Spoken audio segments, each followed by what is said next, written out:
Ini bagaimana hukum iqamah untuk orang yang sholat sendirian? Jawab, iqamah untuk orang yang sholat sendirian masih tetap disunnahkan. Ya iqamah sendiri, ya sholat sendiri gitu. 2. Masalah membawa anak belum mumayyiz. Waktu sholat jamaah. Bagaimana hukum membawa anak yang belum mumayyiz, masih kecil sekali, ke masjid ketika sholat berjamaah? Jawab diperinci. Kalau dikeyakini atau disangka kuat akan mengotori, membuat najis atau mengganggu, maka hukumnya haram. Namanya anak belum ngerti, kadang-kadang juga ngompol, kadang-kadang juga mengganggu orang yang sedang sholat. Kalau diyakini akan mengganggu orang, ya itu haram.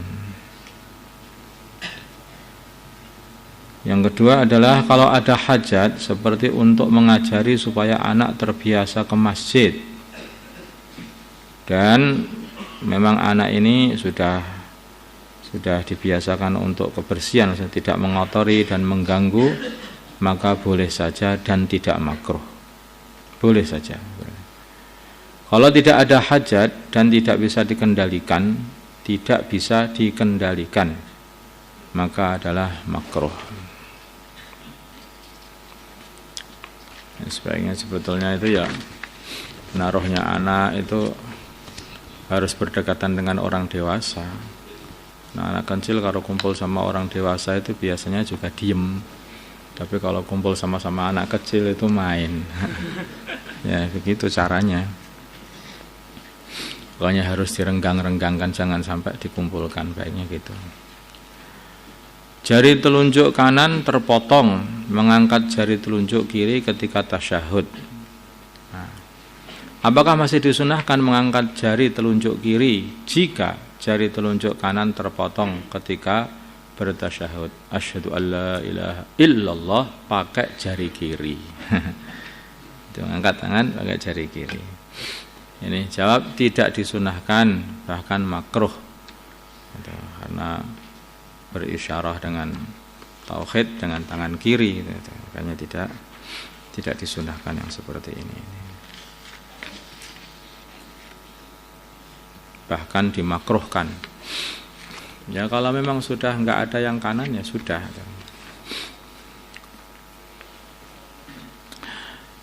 Korbannya anak yang belum balik. Ini mendekati hari korban. Bagaimana hukum korbannya anak yang belum balik? Jawab, kalau orang tuanya korban dari hartanya sendiri, harta orang tua, tapi atas nama anak kecil tersebut, maka boleh.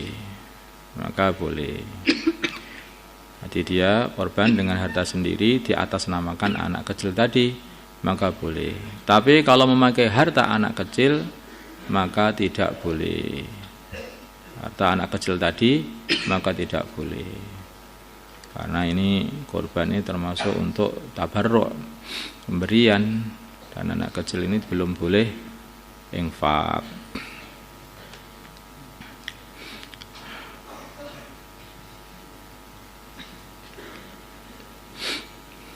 Untuk tabarruk.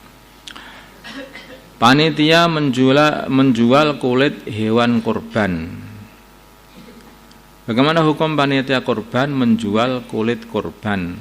Jawab, pendapat yang muktamad perbuatan ini adalah tidak boleh, tidak diperbolehkan.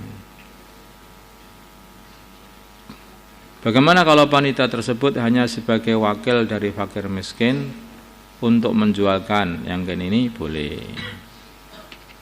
Jadi dikarenakan ini dianggap tidak bolehnya dianggap ini, jadi maksudnya itu panitia kurban itu menjual kulit kurban ini, wong harusnya kulit dan semua kurban ini diberikan, lah kok sebagian masih ada yang dijual, itu bagaimana nanti? Nanti kambingnya sampai di akhirat tanpa kulit. Kurang itu. Kalau yang dijual kepalanya, ambil tanpa kepala nanti. Makanya itulah tidak boleh. Lah caranya bagaimana? Itu diberikan kepada fakir miskin, ya toh? Diberikan itu kulit-kulit itu diberikan kepada fakir miskin. Kemudian panitia itu membantu fakir miskin untuk menjualkannya. Jadi sudah ditamlik kepada para fakir miskin itu. Diberikan, sudah dimiliki, kemudian oleh kemudian fakir miskin udah ini jualkan saja, aku pengen menerima duitnya ini, jualkan. Jadi fakir miskin yang mewakilkan penjualannya kepada panitia, yang itu boleh. Jadi harus diberikan. Kalau itu sudah diberikan, nanti bukan apa itu bagian daripada kurban dijual, tidak, tapi memang sudah diberikan kepada fakir miskin. Baru fakir miskinnya yang menjual, hanya jualnya wakil kepada panitia. Kalau mau dijual sendiri oleh fakir miskin ya boleh aja, punya dia sendiri. Allahumma shalli ala sayyidina Muhammad wa ala sayyidina Muhammad wa sallallahu alaihi wasallam ala sayyidina Ibrahim wa ala ali sayyidina Ibrahim wa barik ala sayyidina Muhammad wa ala sayyidina Muhammad wa barik ala sayyidina Ibrahim wa ala ali sayyidina Ibrahim fil alamin innaka Hamidum Majid. Allahumma arham sayyidina Muhammad, Allahumma ighfir li sayyidina Muhammad, Allahumma aslih sayyidina Muhammad, Allahumma alif baina qulubi sayyidina Muhammad, Allahumma ansur sayyidina Muhammad, Allahumma asmi sultanan nasira. Sallallahu ala sayyidina Muhammadin nabiyil ummi wa ala alihi wasallam. Alhamdulillah.